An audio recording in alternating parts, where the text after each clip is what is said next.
Hello, everybody!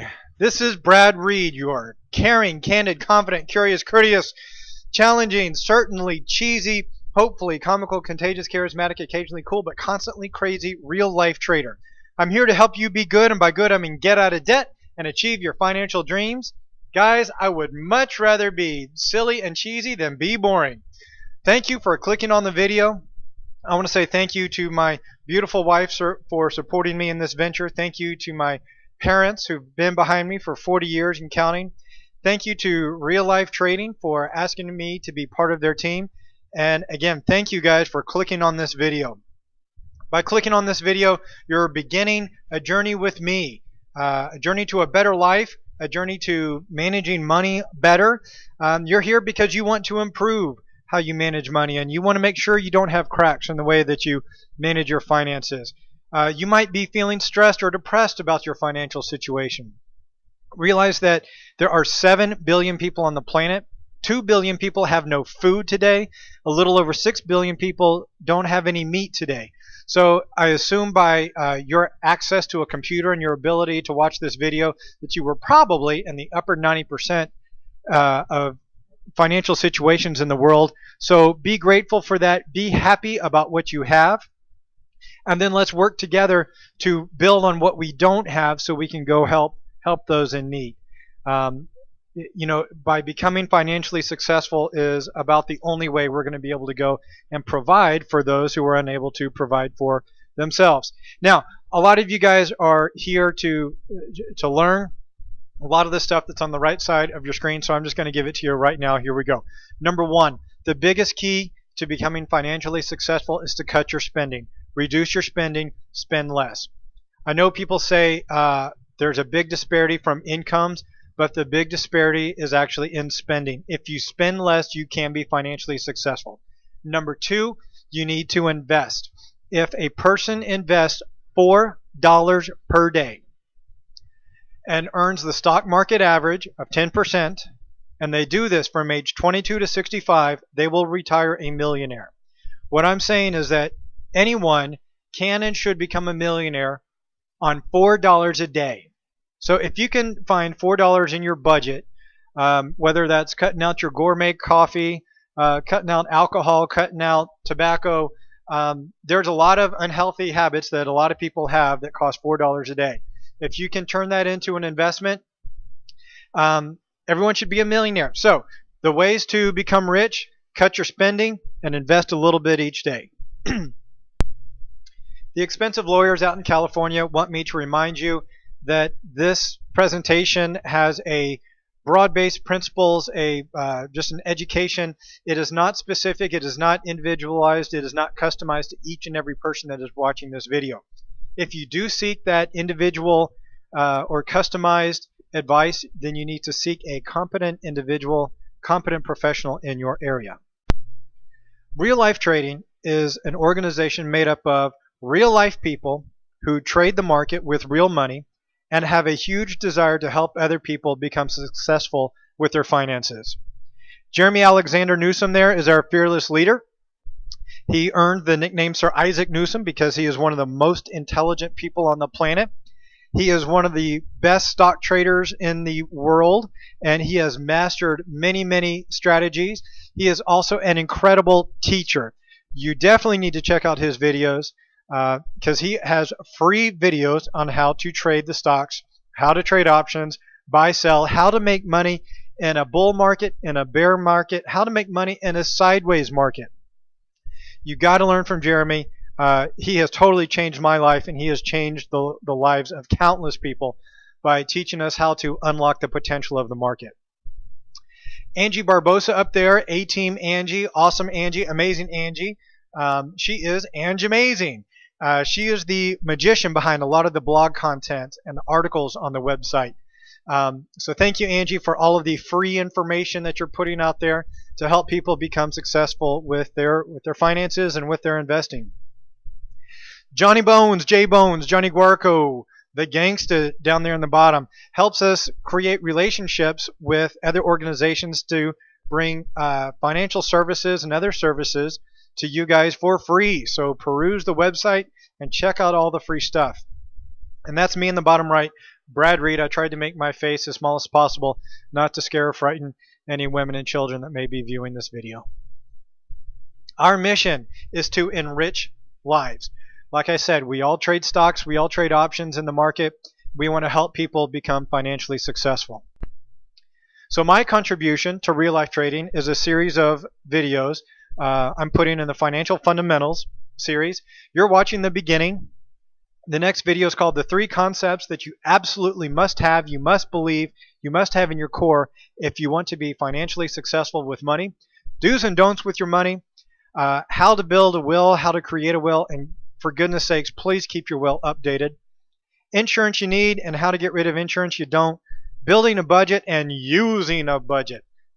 Definitely the most important tool to becoming financially successful is to have and use a budget. Getting out of debt is good, and we will talk about the most efficient, the fastest, and most pain-free way to accomplish that. Building an emergency fund is like your own little insurance fund. And how to invest for retirement and your kids' college. We will include a calculation so you will know specific for your situation how much you need to put away each month to achieve the retirement and the kids' college fund that you want based on inflation, based on current trends, based on your investing, so you will have what you need. And then we'll wrap it up with financial objectives for your financial success. Now, outside of this series and coming very soon to the website, we will be creating videos on how to buy a car responsibly, how to buy a house responsibly, how to retire responsibly, how to pick a financial advisor. I used to be a financial advisor, and I still have my Series 6, 63, and 65 licenses. And I would say 95 to 99 financial advisors out there are trying to get as much money, much as your money as they can, and do the least amount of work as they possibly can. So I'm going to create a video on how to avoid the snakes. And then Jeremy Newsom and I are very excited about a series that we're going to create for artists, athletes, dreamers, musicians, models, those types of people that take a big chunk of their income and put it back into their craft, whether that's coaching, lessons, tools, instruments. These people spend a lot of money pursuing their dream, and we're going to create education on how they can do it responsibly, saving for retirement, not getting into debt, because that will allow them to do it sustainably. Most of these people, artists, athletes, dreamers, musicians, models, what have you, give up on their dream because they run out of money. We're going to show you how you can keep pursuing your dream and not run out of money. Now, some, hopefully many of these people are going to make it big. They're going to get the big bucks. They're going to get the contracts. They're going to get their big break. And then here comes the money rolling in. Unfortunately, 60% or more of these people, when they do make the big money, end up filing bankruptcy because they don't know how to manage their money. They don't know what they can buy and what they can't buy. They certainly don't invest for the future. So we're going to create some education on what to do with that money and how to be responsible, because most of these people are forced into retirement unexpectedly. An athlete gets injured, or an actor or musician has someone write an article about them on social media that may be true or untrue, but just some incident on social media can end your career overnight. So if you are forced into early retirement, how do you retire and how do you make your money last? Most of us are going to work for 40 or 50 years and be retired for 30. These people may be working for 3 to 5 or 7 years, but be retired for 60. So we're going to create some education for those types of people, and I hope everyone gets the chance to check out those videos. Now, the bulk of real life trading is stock trading videos, helpful articles, and blog posts, which you can all find at www.reallifetrading.com. But this is how we want to enrich your lives. We're giving all of this for free. Free videos on how to trade the market, how to trade options. And all of these articles and blog posts will be free. Please go out there and do it. Use it, read it, get your friends on the site. Please share this information. All right, in this video, at the beginning, I'm going to talk to you about how in the world I got myself $220,000 into debt and back, how I got out of that debt. Unfortunately, this is pretty normal for Americans. I'm going to talk about financial independence, what it means, and how do you do it. How do rich people control their money instead of being controlled by their money? We'll talk about that managing money is a skill. It's not just information that you can read or absorb. Talk about the rungs up the financial ladder, and we'll end by creating your financial mission statement. So I graduated with a master's in business administration in 1998, which means I have a master's degree in managing money. But what I lacked was the skill. My starting salary was $57,000, and I had $20,000 in student loans. That was my only debt, which basically means I should have been debt-free in 1 or 2 years at the very most, except for the fact that I bought that brand new Jeep Cherokee and financed just about all of it within 3 weeks of graduating, and that big shiny new boat I bought about 3 months after graduating. So all of a sudden, within 3 months, I had more debt than income. Now, it gets even better or worse, because that shiny new boat, I decided I would sell some IBM stock that I had acquired. But before I sold the stock, I put the down payment on that boat with a credit card. So I bought the boat with a credit card and thought I would sell my IBM stock. Well, the IBM stock had tanked. And it tanked huge. So did I sell what I could and pay off what I could? No, I carried the debt and I held on to the stock for a very, very long time. So I bought and spent and bought and spent. I bought the house there in the background. I put 3% down. So I was carrying 2 mortgages plus mortgage insurance and more debt. I played in bands, so I was buying instruments and keyboards and keyboard stands and amplifiers and mixers and microphones and just all kinds of crazy stuff. I was traveling. Put it all on a credit card, right? Why not? Then I had this brilliant idea, and the idea was, hey, I'm paying for a boat. I'm making a boat payment. I'm making a car payment. I'm making an insurance payment on the car, and I'm making an insurance payment on the boat. I did some math and figured out that the car payment and insurance payment on a Corvette would be less than the truck and the boat combined. So, hey, I went out and bought a Corvette Z06 to save money. And yes, well, I did race it, and of course, racing is very expensive. Spent a lot of money on tires and new transmission. And of course, it all went on a credit card. I mean, not the car. I got a car loan for that. But still, I got a loan for a car, which is absolutely ridiculous. Then I picked up the hobby of skydiving, and that's me in the at the top of the picture there, the black jumpsuit with the yellow and blue. And in that picture, I'm wearing about $8,000 worth of gear, and you guessed it, I bought it all with a credit card. Oh, and I just realized I forgot pictures of scuba diving, because I spent about $1,000 on scuba diving gear that I paid for with a credit card. At any rate, I turned 30 years old in 2004, and I got out all of my tax returns on my dining room table, and I still remember this to this day, added everything up. I had earned over $1 million, but somehow was over $220,000 in debt. I realized that I was going in the wrong direction really fast, and I had to change things. So I started studying, started practicing, started learning, started improving my skill with the way I managed money. In 2008, that beautiful woman decided to marry me. We paid for that wedding with cash. We paid for our honeymoon in Tahiti with cash. In 2013, God blessed us with the second beautiful, healthy child. And at this point, we had some cash piled up. And so I went to the hospital and said, hey, we're going to have the baby. I know we're looking at a big outlay of cash. What happens if I pay you now? They said you get a 20% discount for paying up front. This is when I really started to understand how the rich get richer. That's because they pay in cash. And when you pay in cash, you either pay the price or you pay less than the price. But for those of us that buy things on credit cards and buy loans, we pay, not only do we pay the full price, but we have to pay all the financing charges. So if you are paying things with debt, you're paying a much higher price than if you paid for it in cash. That's how the rich get richer, because they don't go into debt, and they end up paying less than the rest of us do for the same things. So in the fall of 2014, when I'm recording this video, we have an emergency fund in place. The retirement fund is funded, and we are on track to hitting our retirement goals. We have 20% equity in the house or more. And our current goal, the current thing we're working on, is funding our kids' college fund.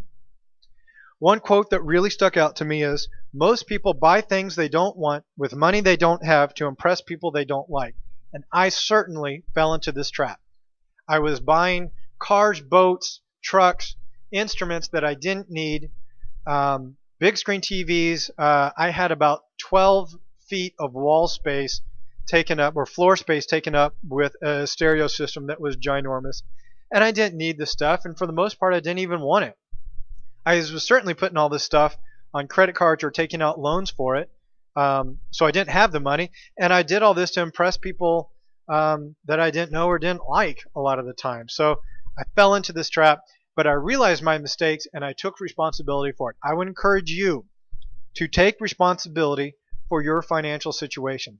Don't blame other people, because by accepting the blame, by accepting the responsibility, you gain the power to change things. You gain the power to improve it. Take responsibility for yourself and you gain the power to improve your life. Unfortunately, my debt situation was not unusual for most Americans. 50% of Americans have more in credit card debt than in savings, which means they are upside down. They are negative in their finances. 33% of Americans have at least one debt in collections, which means they have a bill collector that's calling their phone late at night, or calling them at work, or doing all these uncomfortable things to collect the money. 1 out of 3. And I read somewhere, this is goes back to 2011 or 2012, but that the typical American has 13 debt obligations. So that could be 1 or 2 mortgages, student loans, loans on 1 or 2 cars, houses, motorcycles, toys, student loans. I said that. 3 to 5 credit cards. It's just amazing how much the typical American has in debt. If you added it all up, the American citizen, not the government, the American citizen is $11.6 trillion in debt. If you average that out for every man, woman, and child, it comes to a little over $35,000 per American. Now, included in that is children, little children, and senior citizens that definitely have no business being in debt. And I would argue, I am arguing, that most American adults should not be in debt. But going on, there's over $1 trillion out there in student loans, and almost $1 trillion in credit cards. It's amazing. It is burdensome how much debt we have. If we can get out of debt, we can start building our savings, building our retirement, and become financially independent and become financially successful. One statistic I also read was that 75% of Americans are expecting Social Security to provide for their entire retirement. Social Security right now is below the poverty level, but yet 75% of Americans expect that to be their entire retirement. Come on, people. We need to be financially independent. We need to be responsible for ourselves. We need to become financially independent and not care about work, the stock market, the government, everything. We need to be financially independent for ourselves. So if you had $1 gazillion, what would you do with it? Think about that for just a few seconds. What would you do if you had $1 gazillion? Most people tell me they would quit their job. A lot of people say they would visit their family or they would give to their family. I knew a friend of mine that became financially independent at the age of 26. And she was able to help her parents in their retirement. She was able to provide college funds for her nephews. She was able to give like a saint. It was amazing what she was able to do just by becoming financially independent. A lot of people are going to tell me they want, with $1 gazillion, they would go on fancy vacations and buy toys, and that's great if you can do it financially independent. When I was in debt up to my eyeballs, I missed out on 2 huge opportunities, 2 dream come trues that I could have realized. Number one was I was encouraged to go try out for the U.S. Olympic volleyball team. If you meet me, when you meet me, I hope I get to meet everyone. I'm 6 feet tall, which is pretty short for a volleyball player, but I had a really good vertical and I was really good on defense. At any rate, I was encouraged to go out and try out for the team. Now, of course, that would have meant a hotel fee. That would have meant a plane fare. and I was in debt. I couldn't afford that. But even if I did make the team, starting salary was around $30,000, and I was required to live in Los Angeles, where the cost of living is very, very high. So because I had debt out the wazoo, and I'm not even sure what a wazoo is or if I have one, but I had so much debt, so many other obligations, that even though this opportunity was open for me, I couldn't even go and try out just for the fun of it. But man, it would have been so cool to just be in the same gym with those guys and have those guys spike volleyballs at my face at 100 miles an hour. That would have been awesome. Another opportunity that I missed out on is I showed some pictures of you guys of me playing in bands. One of my bands had a contract coming from a huge label to tour the nation and record CDs, record albums, and I had to pass it up because the income had to do with how many gigs we did and how many tickets we sold and how many albums we sold, and it was not definite. And I had so much debt, so many obligations, that I could not take the risk of defaulting on those, and so I had to pass up yet another golden opportunity that will likely never come around again for the rest of my life. Folks, become financially independent. Quit your job if you want to. Visit and give to your family if you want to. Take those vacations. Buy those toys if you want to do it responsibly. Get ready to realize your financial dreams, or if those opportunities come for you or your loved ones, if you're financially independent, you can jump on those and you can grab those and you can take them and you can live your full life, but become financially independent. The math of financial independence is amazingly simple. The income you get from your savings and investments needs to be greater than your expenses. So expenses are your living expenses, the food that you eat, the transportation, your clothes, your housing. All of those expenses needs to be greater than your income from your savings and investments. So income can also be the income from your savings and investments can be called the return on investments, and it's the amount your savings and investments grow. Now this could be from dividends, this could be from growth. So if you buy a stock at 100 and it goes up to 110, you made $10 a share. Great. All of this is called return on your investments, and you can capture that as income. So let's just say you had $1 million. Now I know a lot of people are saying, Brad, $1 million is crazy, but I think I previously noted that if you can invest $4 per day and get the stock market average of 10% from age 22 to 65, you should have $1 million. Everyone should be on track to earning $1 million. Watch these videos, watch the stock trading videos, and you will realize and you will be able to create a plan for you to reach your financial goals, whatever that may be. But let's say you have $1 million and you're getting a pathetic 7% return each year on your investment. That means at the end of 1 year, you will have $1,070,000. You take $70,000 and you put it into your checking account, and with that, with the remaining $1 million, you invest it again.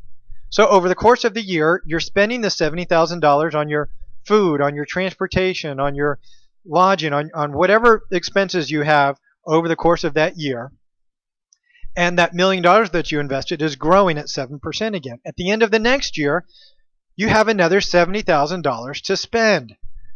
This you can rinse and repeat forever. This is sustainable. You will always have $70,000 to spend if you have $1 million invested and you keep getting 7% return on your investments. This is what retirement is. It's having income from your savings and investments that's greater or equal to your expenses. This is the math behind financial independence. Now it gets even better. The rich get richer by spending less than their income from savings and investments. I believe I said it on the first slide that spending is very, very important. Spending less, decreasing your spending is very, very important to becoming financially independent. So let's say instead of $1 million, you had $10 million. And at 7% return on investments, that $10 million in 1 year is going to grow to $10,700,000. If you spend $70,000, you're reinvesting $10,630,000. And then the next year you take your $70,000 and you're looking at reinvesting $11.2 million. and the money grows. And the crazy thing is, as that money grows, it grows faster and faster and faster each year, even though your return on investment stays the same. This is called compound interest. It's key concept number 2 in the next video. Be sure you check it out. But the rich get richer by spending less than their income from savings and investments. If you follow the videos that we have at www.reallifetrading.com, we will show you and teach you how to do that. All right, characteristics of financially successful people. Wealthy people, this is so important, spend less than they make. Okay, I've said this a lot, so I'm going to go a little bit faster. By spending less than they make, they can avoid debt. Most of us, and myself especially, I spent more than I made. I bought a car, I bought a boat, I bought furniture, I bought sushi dinners. I spent way more than I made. And that's why I went into a debt, and that's why I was financially unsuccessful. Financially successful people have and use a budget. A budget is a tool that lets you know exactly how much you can spend and what you can spend on. Wealthy people have and use a budget. That way they can make sure that they spend less than they make, and they can make sure that they avoid debt. Wealthy people plan for expenses, big and small. They have a plan for retirement. They have a plan for paying off their house. They have a plan for funding their kids' college.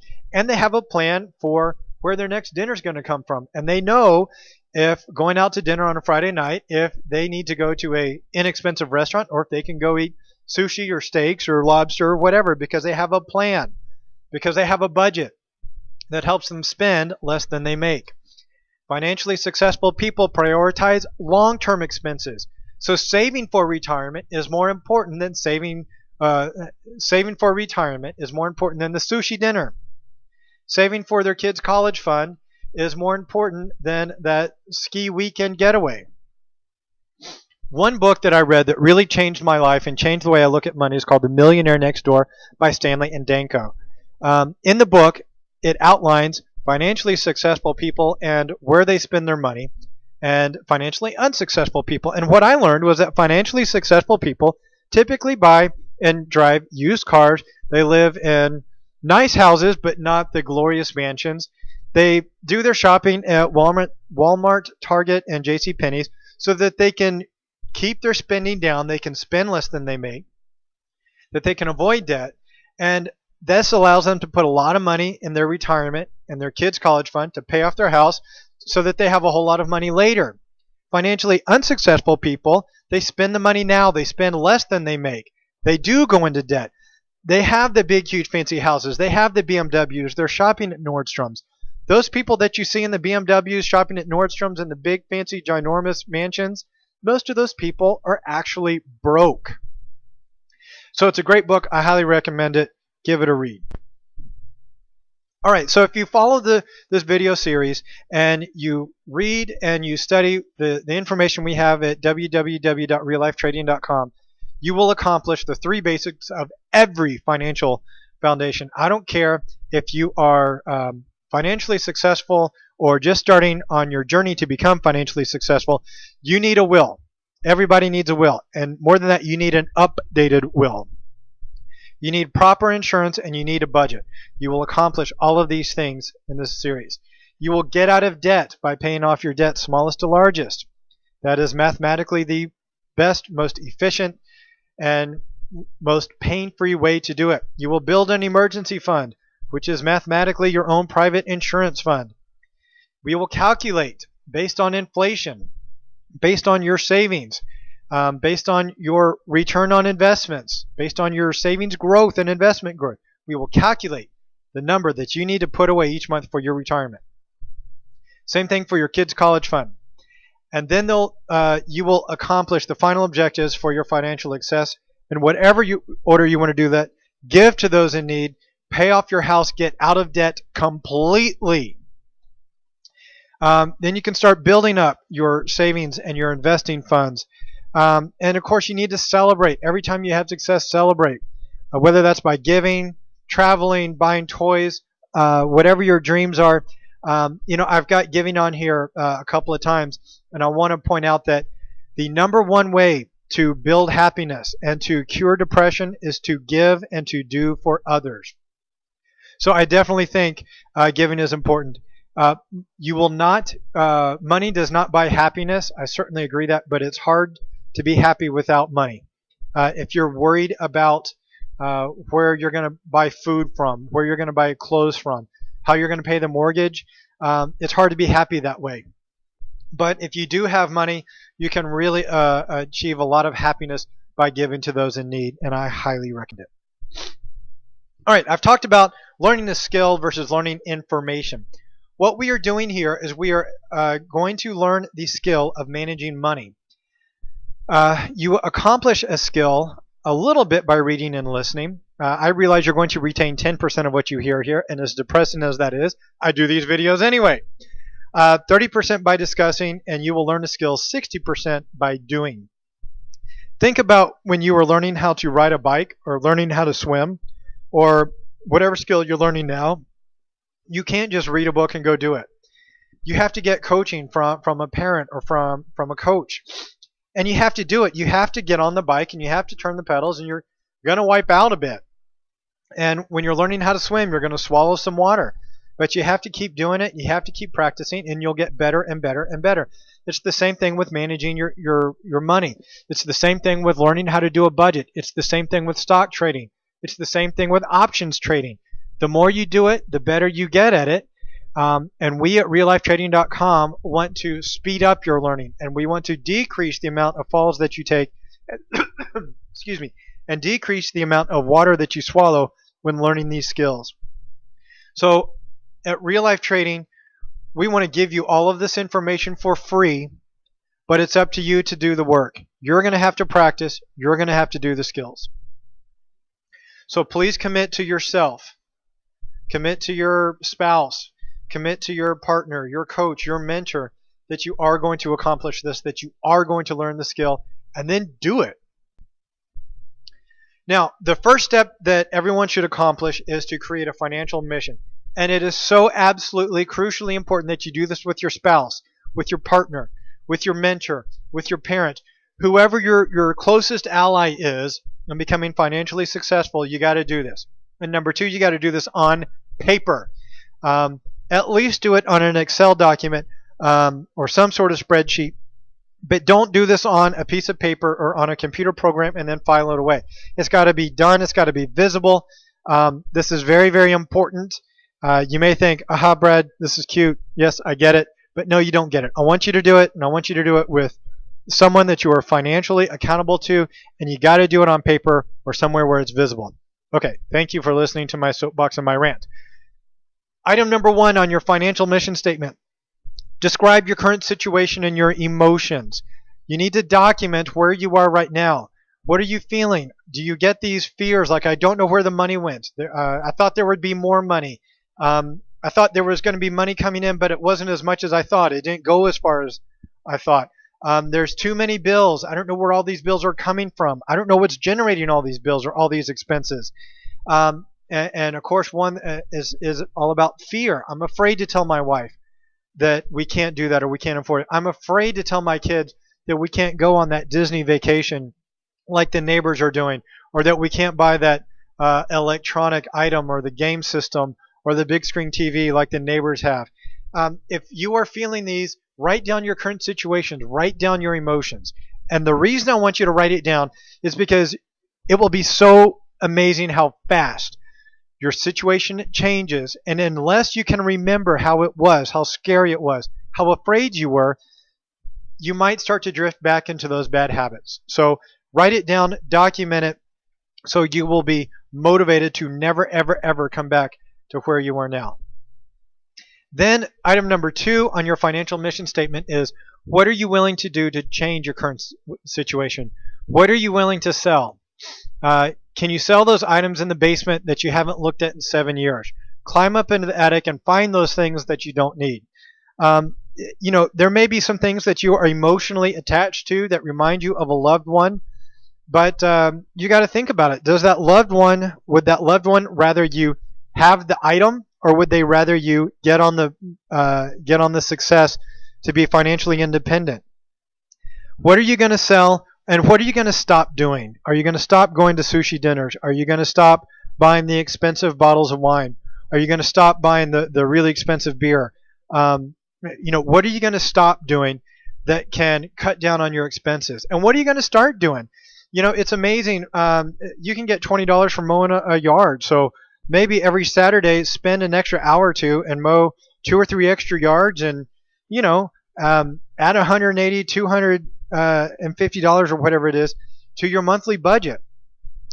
Get the neighborhood kids together, bring them over to your basement, and charge $20 a head for 4 hours, and give your neighbors a night out on the town. And man, you're getting $20 a head for just a couple of hours work.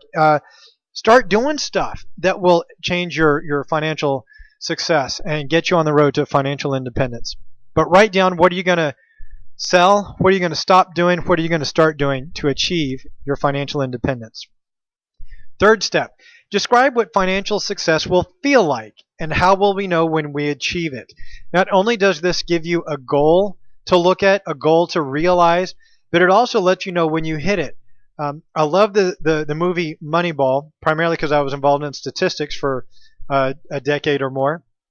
But at the end of that movie, Moneyball, there's a scene where a baseball player hits a home run, but he's got his head down and is running the bases just as hard as he can. And the poor guy slips and falls and is desperately trying to get to a base where he'll be safe before getting thrown out. But he's working so hard and crawling and scraping and doing everything he can to be safe, he doesn't realize he's already hit the home run. So document what your success is and how you'll know when you reach it. And then the bonus part is write down the steps that you're going to achieve to get from where you are now to the financial success. And of course, you'll get more and more of those steps as you go through the series. But if you really, really want to get excited about this, and I don't mean that you are excited about this, but to get excited, but spend some time, do the math, do a budget, and figure out when you're going to accomplish those steps. And that's what gets really exciting, because even though it may be 18 months down the road, or 3 years down the road, or 3 weeks down the road, you can see the light at the end of the tunnel. And right now, that light at the end of the tunnel probably feels like a train coming towards you. But when you can lay out this roadmap for success and put the dates on it, it really, really helps you get motivated. If you don't believe me, please trust me and do it. And then if you still don't like it, erase the dates. But I did it. I know a lot of people that have done it. It really helps them. But whatever you do, please create your financial mission statement. Do it with your spouse, your partner, your accountability buddy, and do it on paper. Actually do it, write it down, and have it visible. So from this whole video series that, let's see, I've stayed under 40 minutes so far. You need to comprehend that this is a skill that you need to develop. It's not something you're going to learn overnight. It's not something you're going to memorize and pass a test. It's a skill you will be developing for the rest of your life. Forgive yourself when you make mistakes, because you're going to, and that's part of the learning process. Everyone makes mistakes, and learning from your mistakes is crucial to developing your skill. Second, do that financial, the mission statement. Create it with your spouse or partner, accountability buddy. Do it on paper. Guys, email me with questions. My email address is brad@reallifetrading.com. Our mission is to enrich lives. I hope you've been enriched by watching this video. I genuinely want to thank each and every one of you for watching this video. I hope you watch the rest of them. I hope you get information from www.reallifetrading.com. Let us know what we can do to enrich your lives. Folks, be good, get out of debt, and trade on logic, not on hope. Thank you.